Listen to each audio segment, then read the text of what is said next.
Hello everyone, welcome to my channel. My name is Jimmy and I'm here to talk to you about DnD. However, I don't want to talk about everything that's been said a million times before all over the place. Instead, I want to talk about things that haven't been said before, or at least that haven't been said enough. And because they haven't been said enough, a lot of the original rules of the game have been replaced subtly, I might say, by house rules, people's ideas of how things should work, and they've become so widespread and so common that you probably don't even realize you're using these house rules. However, this has had a bit of a negative impact on the game. It's caused it to develop a bad reputation as a game that's generally not very well balanced and is pretty poorly designed, which is, of course, a sentiment that I'm sure you've seen immortalized in countless memes all over the internet. That surely you've seen at least one or two of those. Anyway, it's sentiment I personally don't share, so I want to take a look at the entire game from start to finish and talk about the rules, talk about how they were intended to work, show you where all of these house rules have taken root, and hopefully, whether you're new to the game or you're a veteran, you're gonna get something out of these videos either way. If you're new to the game, this series will help you learn, definitely, because I'll be taking a look at everything from start to finish and I'll be explaining it as best I can. And if you're a veteran, well, at the very least, if you don't learn anything new, you have something to entertain you for a little bit.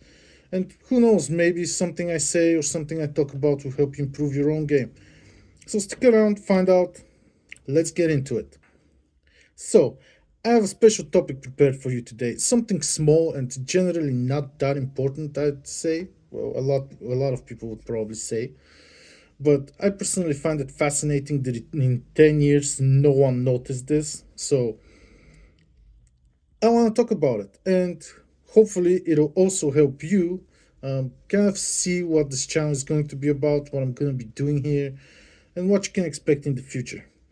So to get into the topic, without any further ado, let me ask you a question. What's the worst cantrip in D&D? Now, if you've spent any time on the internet, chances are you already have the answer. It is the absolute king of bad reputation himself, True Strike. A spell so bad, no one, and I mean no one, should ever use it. But why should no one use it, Jimmy? I hear you ask. Simple. It takes an action to cast, it requires concentration for one round, and all it does is give you advantage on a single attack, on your first attack to be more specific, on your next turn. And that's terrible. Essentially, it requires you to waste an entire turn just to get advantage on one attack, and that's in a game where generating advantage is not only simple, it's actually trivial. So, why would anyone use this? I hear you ask. Well, they wouldn't until they find out how it actually is supposed to work, which is what we're going to be doing today. So, what if I told you that True Strike isn't the worst spell in the game? It's actually one of the best, but only if you use it as it was intended to be used. And to find out how it was intended to be used, we're gonna do something that seemingly no one has done in 10 years. We're gonna read the spell.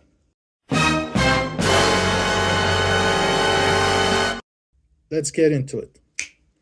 So, we're gonna read the whole thing, as tedious as that might be. I understand, reading is annoying, no one likes it, but I'll read with you. Reading clubs I hear are very nice, so if we read it together, it should be nicer. Starting at the top, it's a divination cantrip. Now, divination magic, typically in D&D, that's magic that allows you to divine something. To divine something means to learn through supernatural means.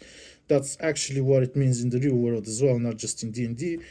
But for the purposes of this video, we'll just say it's in D&D. So, right off the bat, this spell sets you up to expect to be learning something when you use the spell. Moving on. One action to cast, I already spoke about this, I'm not gonna repeat it again. Range is 30 feet. 30 feet is not great, but it's not terrible if you're careful with it. Most of your engagements will be pretty close quarters, I would expect, so using the spell wouldn't be difficult. Just keep in mind you're within walking distance of enemies when you do it. Well, most enemies anyway. So the chances of somebody walking up to you and smacking you after you use the spell is pretty high. Next, you have components. Components are somatic only. For those of you that are new to the game, that means gestures, and that's what the S there means. It means somatic. It's just gestures to cast the spell, and that's really good, considering it's a divination cantrip, a divination spell, essentially. Having only somatic components means that this spell is inherently stealthy. This is because divination magic typically provides no feedback to the target that has been targeted by magic. And if you can cast it with just gestures, that means you can cast it against somebody in the same room, and as long as they don't see you casting it, it shouldn't be a problem. They shouldn't even realize that they've been targeted unless they have some kind of way of sensing when they're targeted by magic. So that's pretty cool. Moving on. Duration of the spell is 1 round, which requires concentration, and the source is the player handbook, which no one cares because no one reads. Moving on. So, I'm going to be reading the whole description and then I'll go back and analyze it for you. You point a finger at the target in range. Your magic grants you a brief insight into the target's defenses. On your next turn, you gain advantage on your first attack roll against the target, provided that this spell has not ended. And there you have it. One action to cast, concentration for 1 round, advantage, and that's it. Except, it's not it. And the more perceptive among you would have noticed that there's a part there that I skipped over real quick. So let's go back and read the whole thing carefully. You point a finger at a target in range. That's your somatic component. You point at something. And that makes the spell even more stealthy than I originally mentioned. Because now you can be pointing at somebody for any number of reasons, and they have no reason to suspect that you just cast a spell on them, even if they're familiar with the spell. Because unless they know you're able to cast that spell, they have no way of realizing that you cast it. Which is amazing. It means you can literally just cast it in somebody's face and they won't even know any better. Well, that's unless they have some way to detect when magic is being cast, but not a lot of creatures do, so generally you should be safe using it any way you want. Moving on. Your magic grants you a brief insight into the target's defenses. This is a part that literally nobody talks about, or at least I personally haven't seen anyone talk about it, but it's actually the point of the spell. Because it turns out both creature and object stat blocks and character stat sheets have a section called Defenses, and that section includes the following information. It includes armor class, including what type of armor it is, such as plate armor, leather armor, mage armor, natural armor, any type of armor that creature might be wearing or has naturally. Next, it includes movement speed. I don't know why, but it includes movement speed. Presumably because you can use your movement defensively, but it will tell you whether the creature can fly, burrow, swim, walk, climb, any of that. Next, of course, we have damage immunities, damage resistances, and damage vulnerabilities. And that information provided to your party will help you with every encounter, because now you will know what the best way to defeat your opponents is. Anyway, moving on. So after that, we have condition immunities, such as immunity to the poison condition, to being grappled, etc. After that, we have magic resistance, and lastly, we have legendary resistances. And if your DM is generous, they can also give you information about defensive abilities the creature might have, such as flyby or immutable form, which I'll be talking about eventually, so I'm not gonna get into them right now. And so there you have it. This is the point of True Strike, to learn what the best way to defeat your opponent is. It's not about getting advantage. In fact, let me get this out of the way right now. The whole point of the last segment there, where it says on your next turn you get advantage, yada yada, that part exists only to justify the concentration. Because you see, when this spell was designed, the designer didn't want you to have to concentrate for 1 round to read the stat block, because certain DMs might not like that, and they might decide to focus your character down to either kill you or at the very least try to break your concentration. And nobody really wants to design something that will make your target for um, suboptimal DM, let's call it. But Jimmy, my DM will never let me read a stat block, I hear you say. Well, that just means your DM needs to get a little better and more confident in their DMing. But also, even if that's the case, this spell still has uses way beyond just reading stat blocks. Because you see, you can use it to find mimics, wild shaped druids, you can find doppelgangers, imposters, illusions, even anything, anything that isn't what it appears to be, well, almost anything to be fair, can be detected with the spell. How? I hear you ask? Well, it's simple. Usually, when you disguise yourself or transform into some other shape, like via wild shape, for example, you still get to retain your defenses. And so, if you targeted a peasant and you saw that peasant is immune to fire, immune to poison, immune to the poisoned condition, immune to cold, that would be suspicious. If you saw they have natural armor, that would be suspicious. And even if your DM doesn't want to provide that information to you, your character in the game still gets to see that. So even if your DM doesn't want it, your character will know that this creature's defenses don't add up. And he will have to tell you. And if he doesn't want to tell you, let me say this right now, if you're a DM that would not share this information with your players, just ban the spell. And if you don't want to ban the spell, just let people use it. It's not going to ruin your game, I promise. It's actually going to open up a lot of opportunities. And if you sit down and look at it objectively and how you can use it as DM, you're going to realize that there are ways you can prepare situations for your party where using this spell is going to lead them into a whole quest line that you would otherwise have to set up in another way. So definitely, if you're a DM and you're worried that this will break your game in some way if somebody uses it and reads stat blocks, no, no. Sit down, you see, this spell is amazing. And if you can't see it, I will be happy to make a video talking specifically about uses and how the DM can benefit from True Strike. Used this way, obviously, because no one benefits if they use it the other way. Never mind. We're not going to talk about how people think this spell works. I also mentioned it can find mimics. Now, you see, object stat blocks in D&D usually have between 5 and 18, I think, armor class, and they have something called a damage threshold, but most notably, they have no movement speed, and mimics have movement speeds. So if you target an object, and yes, you can target an object, going back to the description, you will read that the very first line is you point a finger at a target in range, not a creature. And that means you can target anything. You can target a wall, a chair, a creature, anything that can be targeted, essentially. You can't target the sky, I suppose, because that's not a thing, but it really is up to you. Anyway, moving on. If you target an object, a chair, for example, and you see that chair has a movement speed and is, say, a metal chair, but is somehow not immune to fire, or at least not resistant to it, that would be suspicious.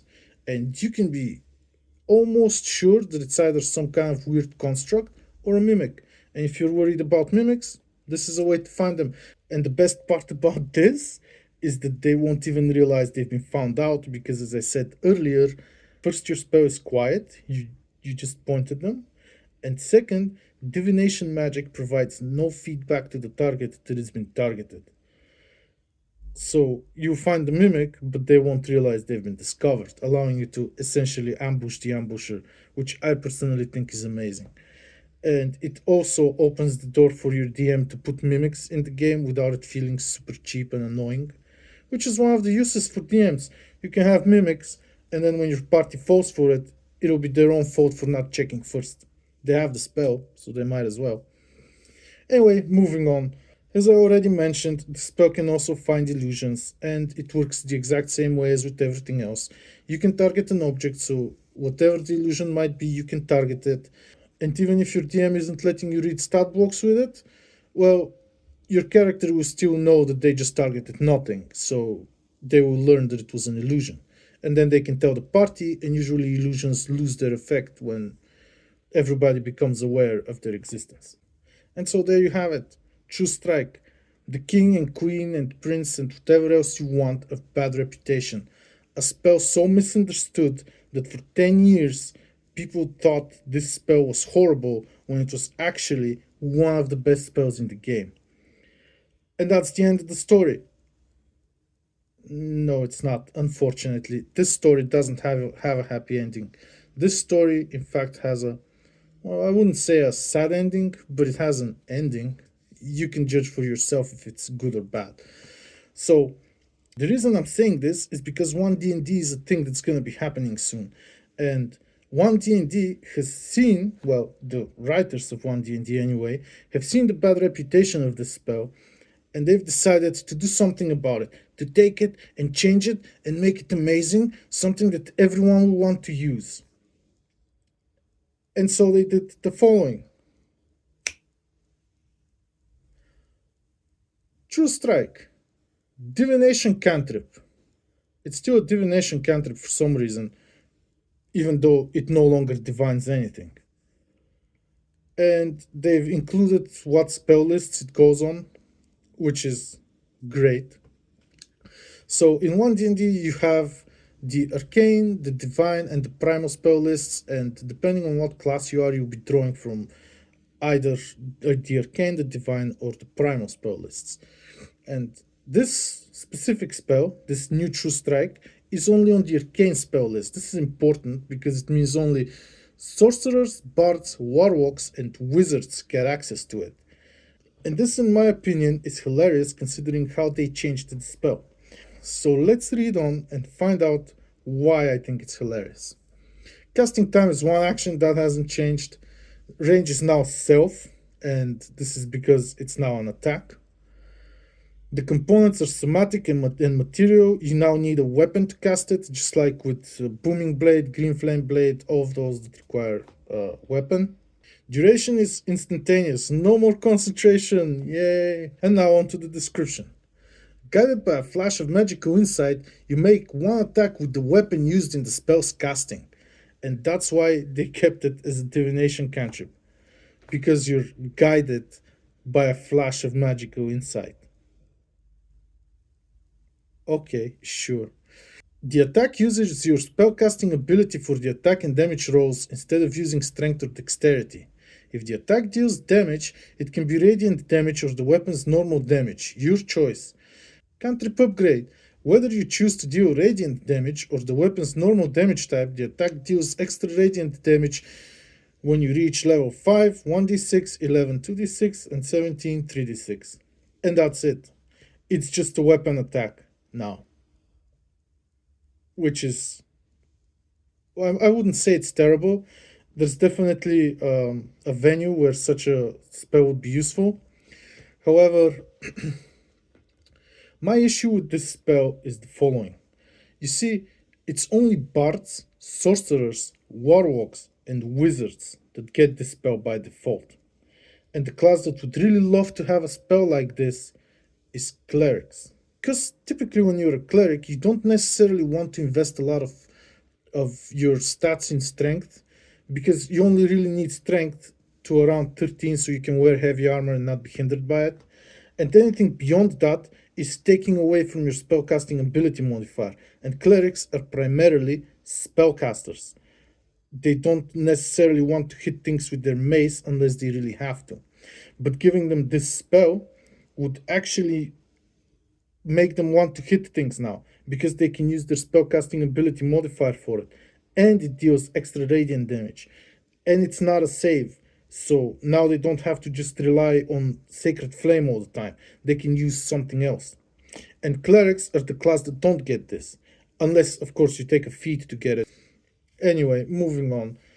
The reason this is not great for sorcerers and all the classes that actually get it is because warlocks that hit things with their weapon are hexblades, and they already use their spellcasting modifier for that. Wizards that hit things with their weapon are Blade Singers, which already use their spellcasting modifier for that.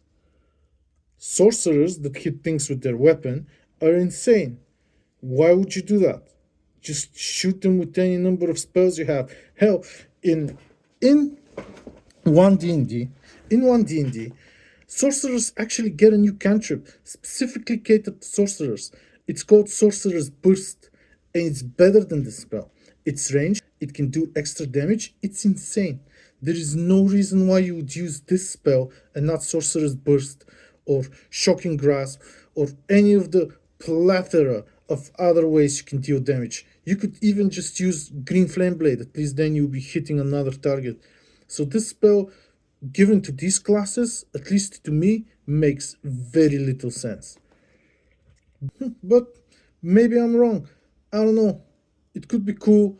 It could be weird. I personally think a lot of people just use it for the, I don't know, novelty of it, to just kind of see if they can do anything with it. But beyond that, I don't really see this being a big deal for sorcerers and warlocks, etc. I think clerics would have a field day with this, and a lot of them will definitely invest a fee to get it.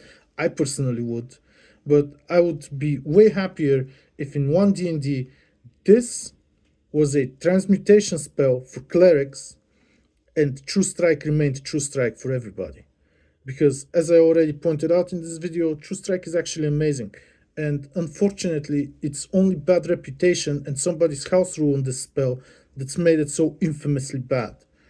So I hope if this reaches anyone working on one D&D, they'll reconsider and give this spell, this new version of True Strike, to clerics, call it Divine Strike or whatever, I don't care, and keep True Strike as it is. Just clarify that the point of the spell is to read stat blocks, to find out information, not to get advantage. And well, if things don't change, they don't change. I don't know how I feel about that, but it is what it is. But how do you feel about this video? Did you like it? Did you hate it?